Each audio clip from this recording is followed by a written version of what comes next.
Well, good afternoon, everyone. We are here today at the State Emergency Operations Center to talk about what is coming up in the weather this weekend and early into next week. We know with the predictions of the amount of snow that we're going to have, that's going to be all over the state, as well as the very low temperature that will remain for a while, we know that both of these are huge indicators of problems. We know when we have this much snow, we have more accidents on the road. Sometimes these are fatal accidents. We also know that with a temperature this low, it can be a very, very dangerous situation for anyone who is out very long. So the real message, and we're going to hear in a moment from some of the experts, and then you'll have the opportunity to ask them questions. But Ohio has been working, obviously, to prepare for this. But really, the most important thing is what all of our citizens, all of us, do. And this is a weekend to stay home. This is the weekend to enjoy your home. Most people have got a lot of money invested in their house. It's a great place, but this is the chance to spend some time there. This is the opportunity to watch a couple NFL football games. I'm sorry we don't have Ohio teams in it, but a couple NFL football games. It's time to watch basketball. It's time to listen to music. It's time, if you like to cook, to try the recipes you've been waiting to try, the book you want to read, binge watch the movies you want to watch. Seriously, a great weekend just to kind of enjoy your family and to stay home. Fran and I intend to be home, and we'll be close to our grandkids, and so it can be a very fun weekend. It's not a weekend to become frustrated because you can't go out, or it's not a weekend to become decide that you really have to go someplace. So all of us really can kind of control how safe that we're going to be this weekend, and it is a serious time with a serious danger. This weather is a serious danger for Ohioans all over the state. Let me go first to Sima Merrick. Sima heads this operation, has headed it for many years. Sima, let me turn it over to you. Thanks, Governor. So I'm going to give you an update first on what we're doing here at the Emergency Management Agency. And in this room, you're at, as the Governor mentioned, at the State Emergency Operations Center. Our team continues to coordinate with our partners at the National Weather Service as the forecast for this winter weather event continues to be updated and more refined. As you know, there are many modules out there. They're starting to come into alignment, so we're getting a better view of what's happening. In addition to coordinating with the National Weather Service, we're also coordinating with several of our state agency emergency operation rooms partners that will occupy this room. Our coordination includes ensuring lines of communication remain open and active ahead of the storm, keeping Governor DeWine and the team up to date, and ensuring that we're getting timely information from the county emergency management agencies on all 88 of our counties, in addition to sharing information with them as well. The National Weather Service continues to have coordination calls with the counties to update them on what's happening as well in the weather. I'll give a real quick overview of some of the things we've heard. While the initial forecast for the storm have shifted over the last several days, the National Weather Service is now confident that there will be a significant amounts of snowfall throughout the state of Ohio. As the snowstorm develops, the National Weather Service is predicting widespread travel implications and impacts. So as the governor indicated, and you'll hear from all of us, please stay home. Enjoy your family, cook, read a good book. And also, while the snowfall is likely to accumulate as light, flaky, powdery snow, southern Ohio could see a little bit of some sleet in the area that would minimize snowpack, but it'll be heavier in that area. As again, they're still refining that. The other thing I don't want to lose sight of is there's also the extreme cold that we're looking at. It's cold today. It'll remain cold throughout the snow. And then beyond that, we're cold for the next foreseeable days after the snow exits the state of Ohio. So pay particular attention to hypothermia and taking care of yourselves, your pets, and your home. Thank you. No, thank you. Thank you very, very much. Let me now ask Mitch Blackford to come up, representing ODOT, to talk about the road conditions and what ODOT is doing.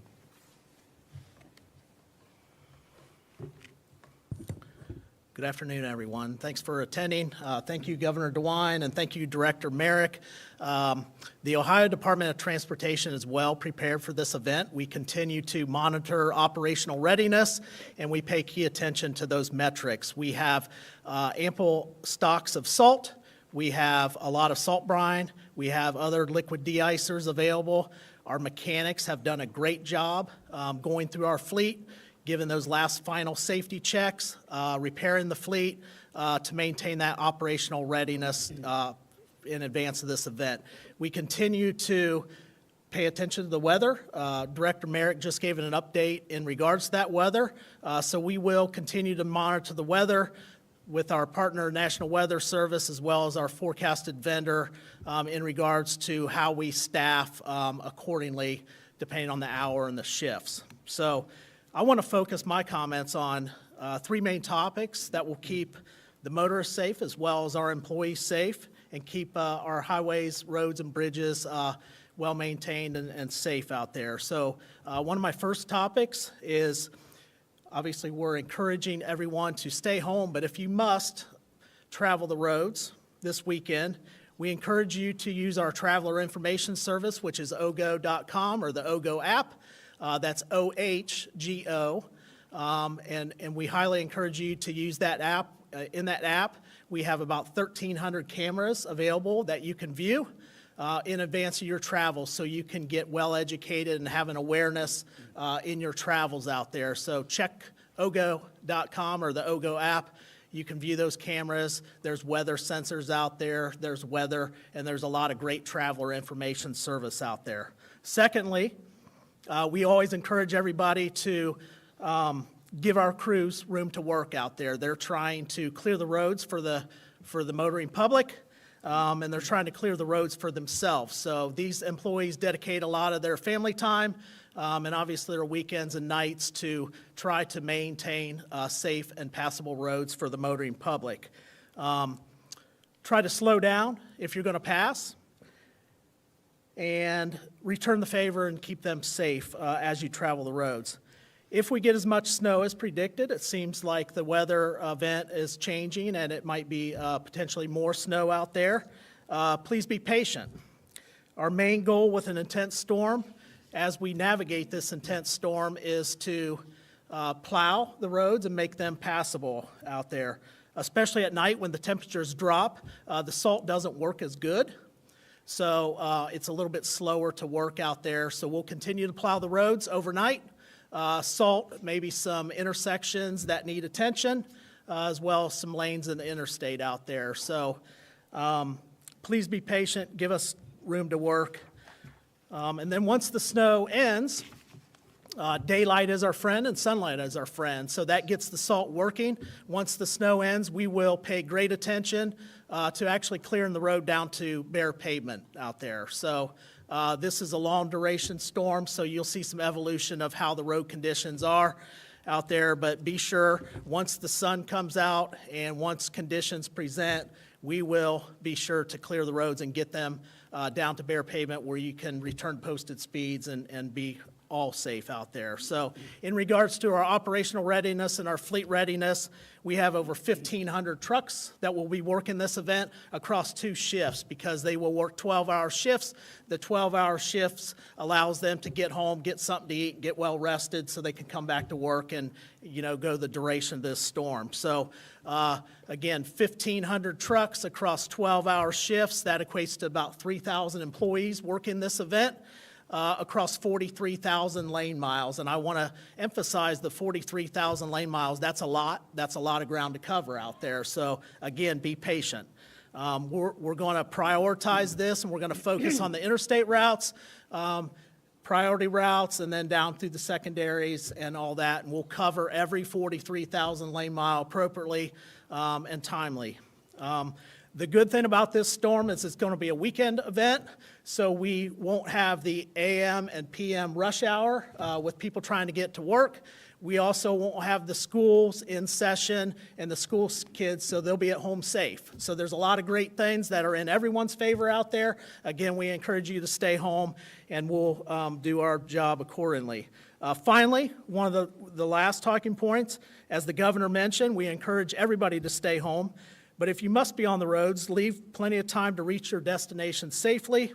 It's not worth the effort or putting time in other dangerous situations. So just leave yourself enough time to navigate the roads out there. An important safety tip for the motorists in regards to your vehicles: make sure your windshields are clear, your windshield wipers are working, the windshield wiper fluid is in the reservoir, and that way everybody can see you and you can see everybody else out there. So that's very important. Remember, our plows work at a much slower pace than the traffic out there, so keep that in mind so we don't have any rear-end situations. And also remember, if you choose to pass, the road typically in front of you or in front of our plows is way worse than the road behind, because we're working to plow the road. So keep that in mind as you pass, because this year we have been struck 34 times already. So keep that in mind as you hit the road and work to get to your destination out there. So I want to thank the support of local law enforcement, the local agencies across Ohio, as well as the Ohioans in general. We all are in this together, and we'll all do a great job, and we'll get through this together, because it's just a short weekend, and Monday everything should be looking a lot better out there. Okay? Now I'm going to turn it back over to Governor DeWine. Yep. Mitch, thank you very much. I just reiterate the one thing Mitch said. ODOT workers are out there, and many times, unfortunately, in these storms, they get struck by a car or truck. So it's a dangerous situation for them. So please do everything you can to protect them. One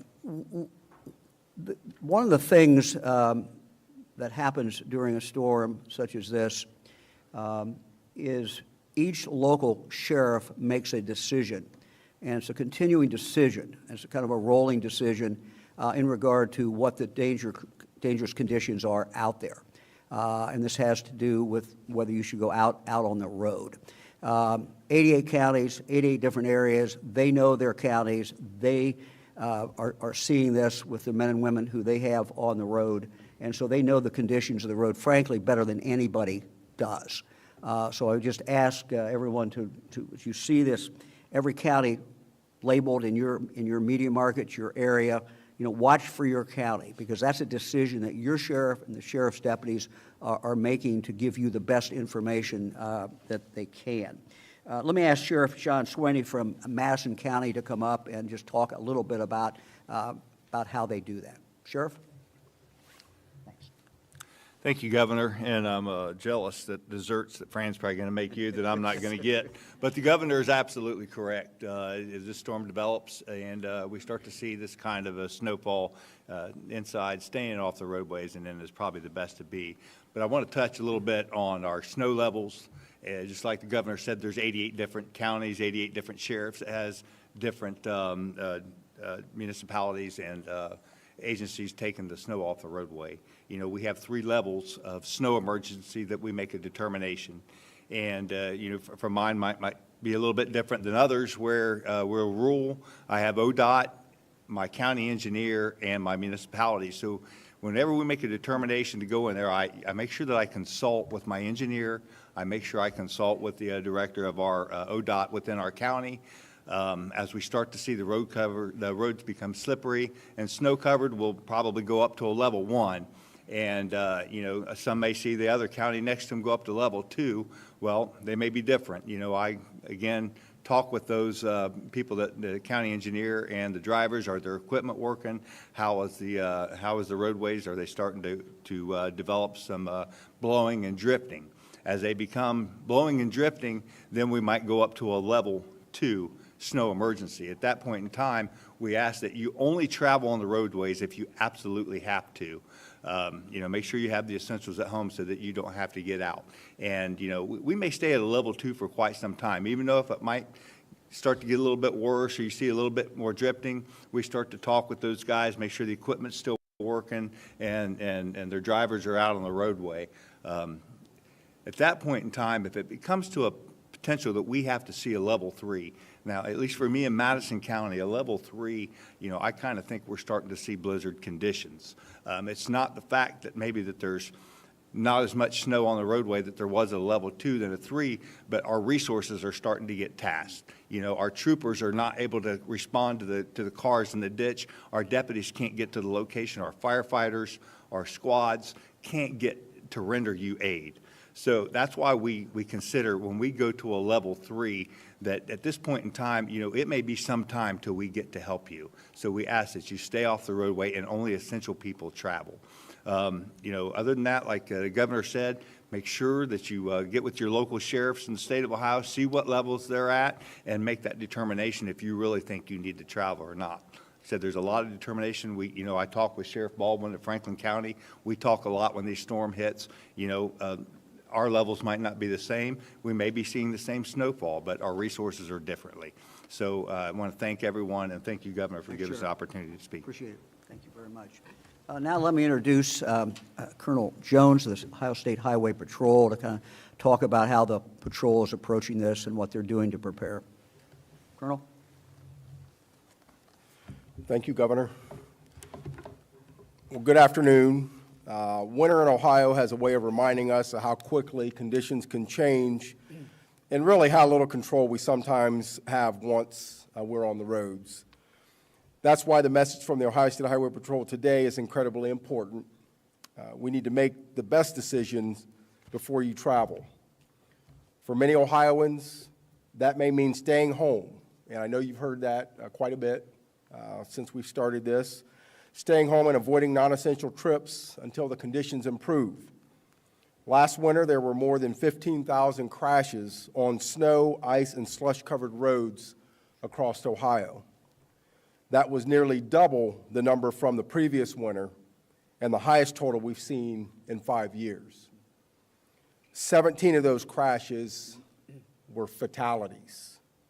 That's 17 lives lost. These are not just numbers, they are families that are forever changed. When we look at the data, unsafe speed is a leading factor, whether it's driving too fast for conditions, following too closely, or simply trying to push through weather that demands patience and caution. Winter roads can be unforgiving. Slow down, increasing the distance between you and the vehicle in front of you, and recognizing when travel can wait can truly save lives. For those who do not need to be on the roads, for those who do need to be on the roads, please know that our troopers will be working alongside the Ohio Department of Transportation and local law enforcement to keep Ohioans as safe as possible. But no level of response can replace preparation. Before you leave home, take a moment to make sure your vehicle is ready for winter driving. Check your tires and your battery. Make sure your windshield washer fluid is full. Carry a winter emergency kit with the basics you may need if you're delayed or stranded. This preparation matters more than many people realize. If you do find yourself involved in a crash or your vehicle breaks down, turn on your hazard lights, move your vehicle as far off the roadway as possible, and remain inside and call pound 677 or 911 to get help. If your vehicle becomes stuck in the snow, clear the tailpipe to reduce the risk of carbon monoxide poisoning. These simple steps can protect you while help is on the way. And at the end of the day, our call to action is this. Please do not underestimate winter weather, and do not overestimate what your vehicle or you can handle. The safest decision is sometimes the hardest one, especially when we're busy or trying to get somewhere quickly.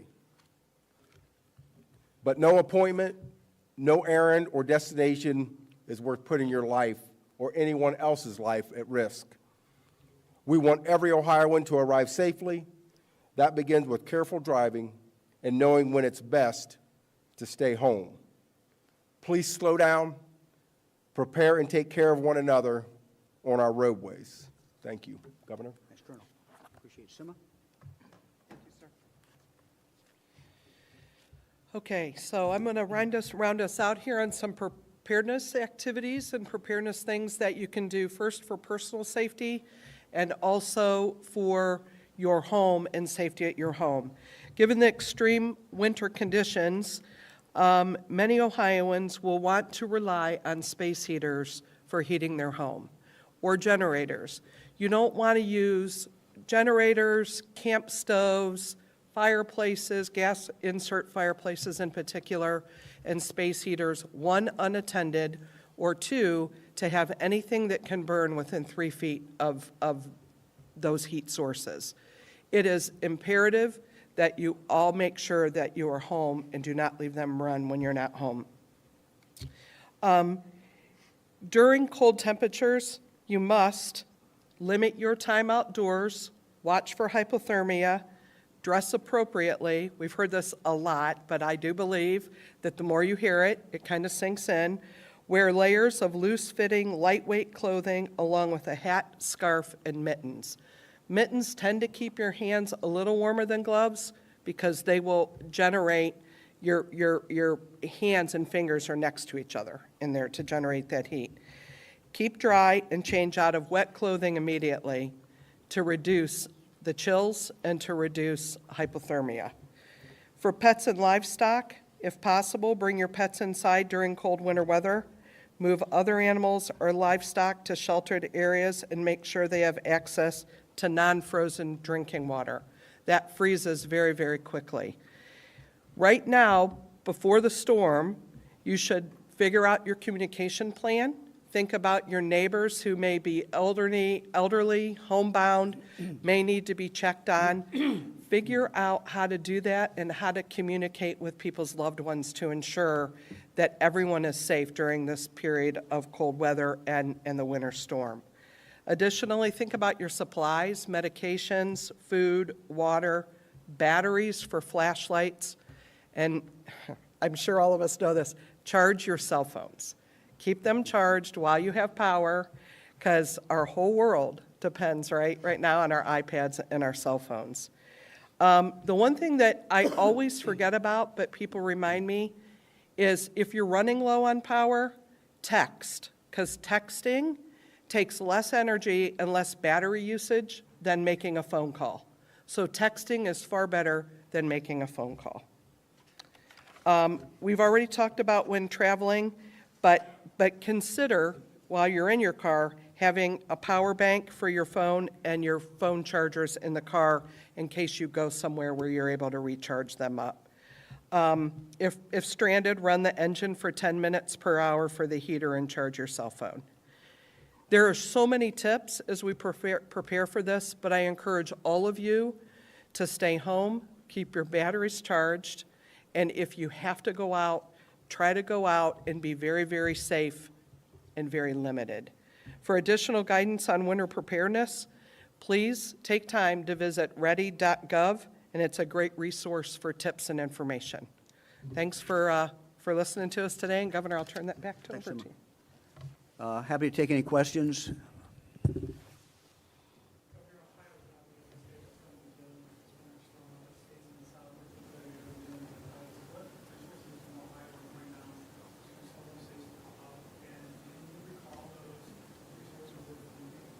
Yeah, let me check to see if we have any resources that have left Ohio. Colonel, anything, any No, sir. communication? I don't think We don't have any requests at this time. No pending requests at this time. I mean, one of the things that, certainly could happen, it looks like we may avoid a lot of the ice. And ice, as we know, is, a real problem as far as lines coming down, and there are other states that are look like they're going to get hit with this ice. So this could be an evolving situation where we may be asked for help as we move forward. Anybody else? Governor, you just mentioned electricity. What, are the companies ready for, situations that when the power lines go down and more people that, without electricity, it's hard to be informed of the situation? Yeah, I mean, the utilities companies we've been in contact with them. They are ready. And again, we hope we avoid the ice. That's what's the killer in taking the lines down. And so we hope we avoid that. We'll see if the projections are correct. So, but they assure me that they are ready. So.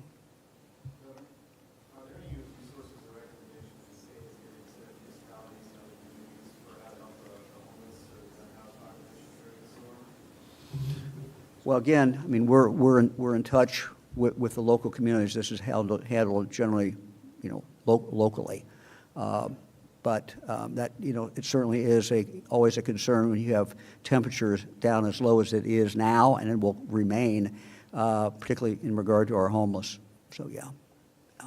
One of the things, we've been involved in doing, ODOT has been involved in basically loaning salt out. So we've been, it's never distributed perfectly. So we do have salt, and we have been sharing that. So.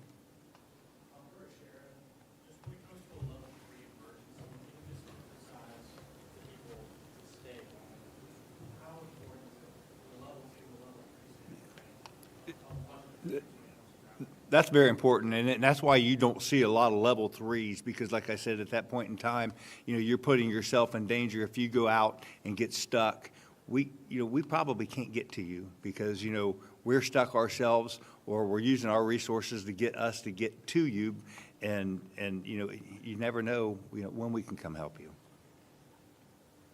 Anybody else? Can you take a non-emergency question? Sure. Okay. I thought, we would get off topic at some point, so. You're not thinking there. So I have a question about the security of gubernatorial candidates. There was a bill that would Sure. address giving security to gubernatorial candidates, lieutenant governor. Have you seen that bill? What are your thoughts about it? I've not read the bill. I've heard about the bill. I support the bill. We live, unfortunately, in, I would say, heightened time. The concerns, I think, about security in regard to public officials should be heightened. That's just the world we live in today. And so, I think that, candidates who are running for governor, they do have a high profile, and it seems to me to make a lot of sense to be able to give them the help that they need. Governor, I also have a off-topic question. So about 4 months ago, the Supreme Court said that you guys owed $100 million in nursing home payments. They haven't happened yet. Any sense of when? No, we're talking to members of the legislature. We'll be dealing with this. We follow the law, so. Sorry, just because the nursing homes are saying they're going to owe taxes on that money, and they actually don't have it yet to pay those taxes. Okay, we'll take that into consideration. Anybody else? So what is Fran fixing something special for this kind of weather? I hope. What's the usual fix for bad weather? Well, I can only wish, and I haven't talked to Fran, so this is what Fran will do. But if we had chicken and noodles, that would be wonderful. If we had chicken and biscuits, that would be wonderful. Might even a pie would be great. Anyway, I can wish for a lot of things, but I will guarantee you we eat well. So we'll be doing fine. Anybody else? If she has a snow recipe, will you share it with us? Yeah, maybe she could. I'll ask her to put one up online. How's that? I have to see if she can do that. That'll be good. So yeah, look, there's a lot of great things you can do at home, and having a weekend where you've got an excuse that you don't really have to go somewhere because you're not supposed to go somewhere, and it's not safe to go somewhere is not all bad. Depending on your preference, you know, you get your bottle of wine or get a six-pack or, you know, whatever you like to do, and watch the football and stream movies and play cards, whatever people like to do. It's, you know, I intend to enjoy the weekend, so I hope everybody else does, and we just hope everyone stays safe. And that's really the concern, that we get through this weekend and everybody comes out of it, and we move on and go about our lives. So good luck to everybody. Thank you.